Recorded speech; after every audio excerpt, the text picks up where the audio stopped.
Bienvenue à toutes et à tous pour cette nouvelle édition d'Initiative Africa, votre rendez-vous avec l'Afrique qui bouge, au sommaire cette semaine. L'invité de cette édition, c'est le Congolais Serge Diantantou, auteur, scénariste et dessinateur engagé de bande dessinée. Il nous parle de Mémoire de l'esclavage, son dernier album. Tout de suite, je vous propose de découvrir l'invité de la semaine. Son nom, Serge Diantantou. Après des études de menuiserie, il s'inscrit à l'Académie des Beaux-Arts de Kinshasa en RDC, où il décroche son diplôme d'État en arts plastiques. En 1981, départ pour la France, où il devient décorateur pour la télévision et le cinéma. Très vite, il décide de se consacrer à sa passion, la bande dessinée. Son objectif, raconter la vraie histoire africaine comme il le dit lui-même. C'est le cas avec Mémoire de l'esclavage, son nouvel album paru chez Caraïbes Éditions. Si je retrace cette histoire, c'est juste pour réhabiliter ces sujets sur la mémoire de l'esclavage qui nous est tous commune par le triangle, donc l'Europe, l'Afrique et les Américains. Et enfin qu'on puisse connaître et comprendre ce qui s'était passé réellement, et surtout sur les continents africains, comment nos ancêtres sont partis vers le Nouveau Monde. Et cette bande dessinée, elle s'adresse à qui ? Avant, avec mon éditeur Caraïbes Éditions, on avait souhaité à s'adresser à partir des 14 ans et plus. Mais à notre forte curiosité, on a vu même de jeunes de 8 ans qui s'intéressent. Comment on l'a constaté ? Parce que je fais des ateliers pédagogiques sur la mémoire de l'esclavage et dont les instituteurs qui souhaitaient qu'on puisse parler de ces sujets aux élèves, et ils ont essayé les 10 ans, après ils ont essayé les 9 ans, après ils ont essayé les 8 ans, et c'est là qu'on trouve de meilleures questions. Et donc, des 14 ans à 8 ans, mais peut-être à 7 ans, pourquoi pas. Et donc, là, je pourrais dire aujourd'hui, c'est tout public. Vous avez dit que c'est chez les plus jeunes qu'il y avait les questions les plus intéressantes. Laquelle vous a le plus marqué ? Surtout les traversées de la mer. Il y a un jeune garçon qui m'avait posé la question par rapport à cette histoire, parce que la femme a beaucoup souffert dans cette histoire. Il y avait des viols dans des bateaux. Donc, les marins, dans la nuit, ils descendaient pour trier quelques femmes dans des cales de bateaux, en dessous dans des caves, et les remonter. Et ils les nettoyaient un peu avec un coup de l'eau récupérée dans la mer, et puis ils les violaient. Et cet enfant m'a posé la question, mais comment se fait-il que ces personnes, ils étaient considérés comme des biens meubles, ou ils n'étaient pas considérés comme des êtres humains qui n'avaient pas d'âme, mais les violer, mais dans leur tête, ils ne pensaient pas qu'ils violaient des animaux. Et donc c'est vraiment embarrassant, mais la réponse en était que ces marins avaient aussi une formation ils étaient très fermés, mais au fond de leur conscience, ils savaient bien que c'était des êtres humains, et c'est pour cela qu'il a eu l'abolition.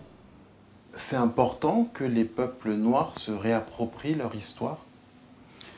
C'est très important, parce que moi qui vis aujourd'hui en Europe, j'ai la joie de voir des endroits comme Versailles. Il y en a pas mal. Ce sont des vestiges, ce sont des histoires sauvegardées. Mais cependant, en Afrique, nous avons été des points de peuple qui ont été finis en 1885 lors de la conférence de Berlin, dont beaucoup de jeunes ne connaissent pas. Et c'est pour cela que moi, je préfère le retracer tout ça en bande dessinée. Et n'oublions pas la bande dessinée, nous avons l'écriture avec les images. C'est comme ça que le premier missionnaire, lorsqu'ils sont arrivés dans les continents africains, ils nous ont enseigné par des dessins et de l'écriture. Je ne suis pas sûr de vous avoir bien compris là. Qu'est-ce que vous vouliez dire exactement ? Donc, ce que je veux dire par rapport à la question, le fait de retracer l'histoire des commerces triangulaires pour les Africains, enfin c'est l'histoire en général, son importance, c'est de voir clair dans l'ère passée. Quand on prend la jeunesse africaine aujourd'hui, nous avons des pays en Afrique comme le Botswana, comme le Congo, comme le Cameroun, comme le Sénégal. Mais c'est arrivé quand? Donc tout ça, c'était à partir de 1885. Il y a eu une conférence, la conférence de Berlin, qui a découpé l'Afrique. Et ça, c'est très important que les enfants africains ou les Africains sachent qu'avant, on avait des tribus. Et ces peuples avaient des zones respectées qu'ils vivaient. On n'avait pas de cartes d'identité, mais on avait des tatouages sur le figure, sur le thorax, sur le dos, et qui nous servaient d'identité. Donc, quand on voyait quelqu'un qui arrivait vers l'autre peuple, on n'avait même pas besoin de lui poser la question. Il suffisait de lire sur son corps, et c'était une identité. Donc, ça, c'est quelque chose que l'Afrique doit renouer et sauvegarder, parce que ça fait une richesse. Par rapport à l'Europe, nous avons des fois des fêtes, des costumes de Versailles, des choses comme ça. Tout ça, c'est sauvegardé quelque part. Et donc, l'Afrique doit se réveiller, surtout sur le plan culturel, de sauvegarder tous ces biens. Et qu'est-ce qui vous a donné envie de devenir un auteur de bande dessinée? Quelles sont vos sources d'inspiration? Moi, je suis ancien de la télévision et du cinéma. Et quand je travaillais encore dans ces productions, je voyais l'argent financé était énorme. Et donc, même pour faire une explosion, ça demandait pas mal de moyens, alors que dans la bande dessinée, un coup de crayon, ça suffisait. Et puis, j'ai regardé d'où je viens. Il y a pas mal des histoires à raconter qui commencent à être oubliées.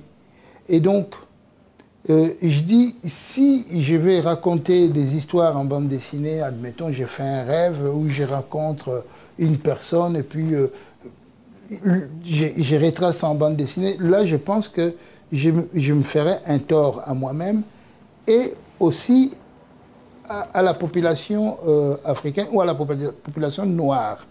Donc, je suis allé voir là où vivent les populations noires, toutes leurs histoires vraies qu'ils ont, mais qui ne sont pas racontées correctement.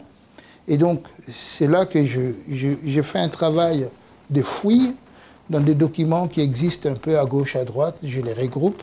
C'est comme ça que j'ai retracé la trilogie sur Simon Kimbangu.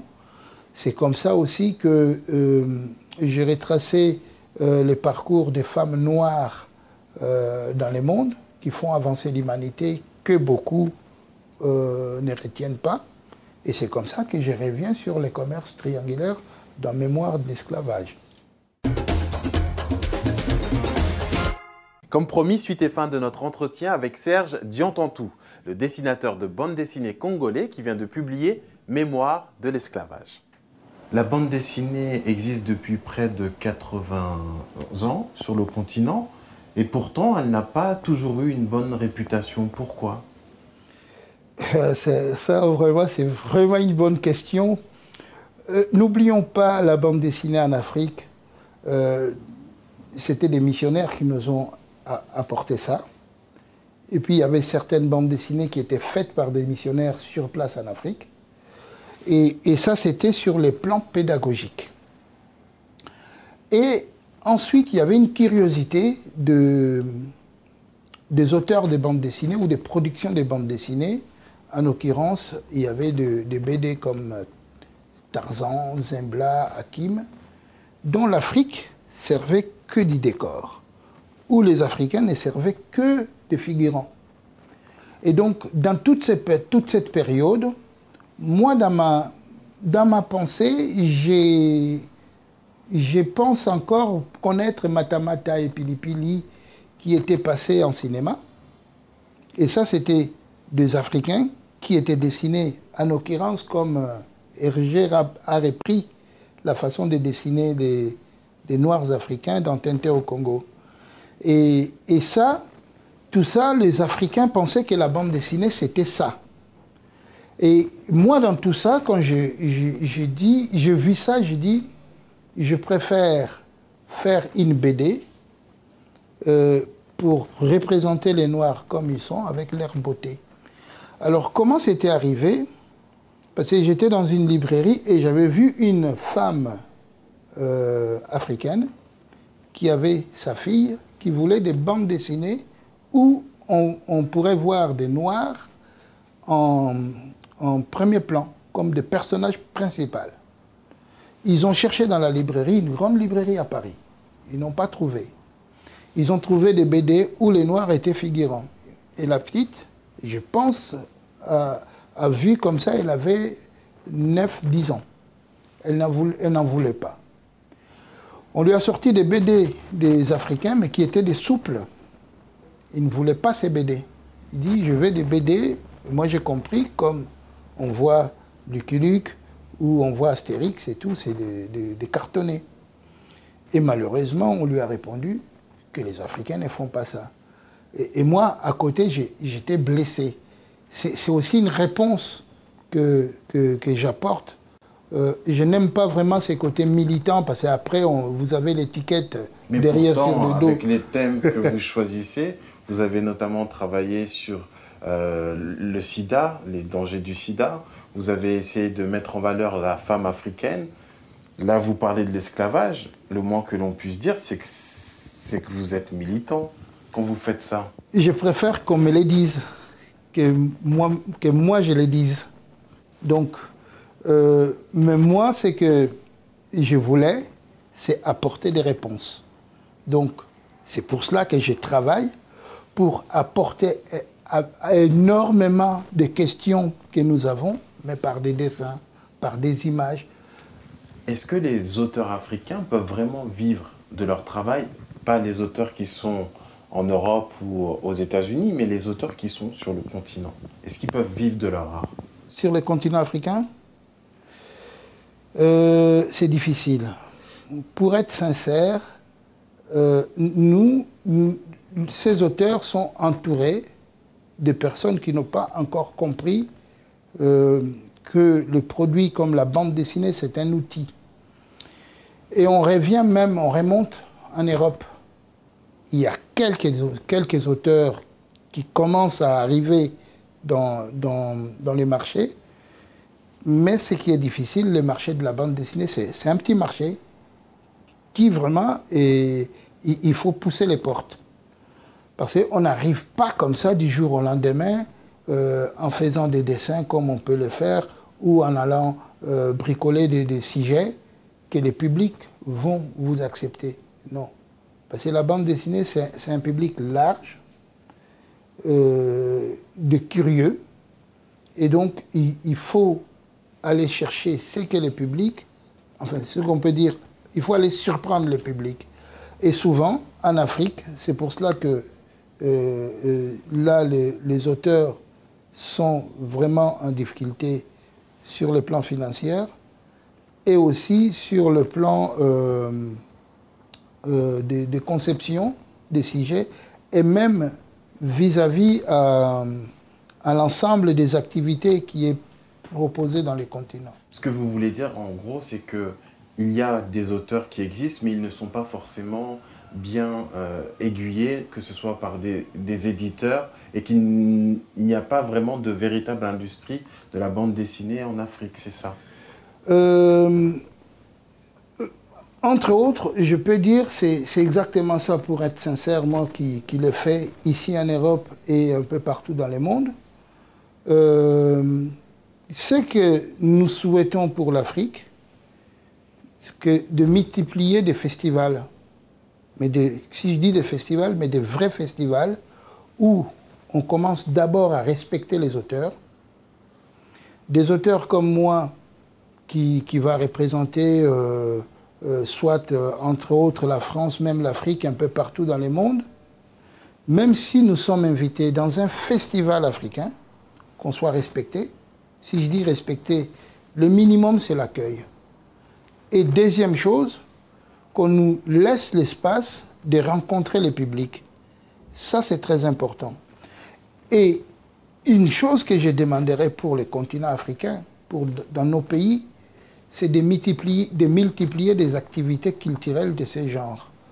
Parce que si l'Europe aujourd'hui est devenue ce qu'il est devenu, c'était par des livres d'illustration qui est remonté par la bande dessinée. Ensuite, ils ont eu la curiosité de lire des romans. Ensuite, ils sont remontés. Tous les jours, ils achètent et ils lisent des journaux. Mais en Afrique, sincèrement, il y a un journal qui sort. Ils étalent ça au coin de la rue. Les gens viennent, ils lisent. On va dire que les gens n'ont pas de moyens. C'est vrai. Mais c'est faux aussi.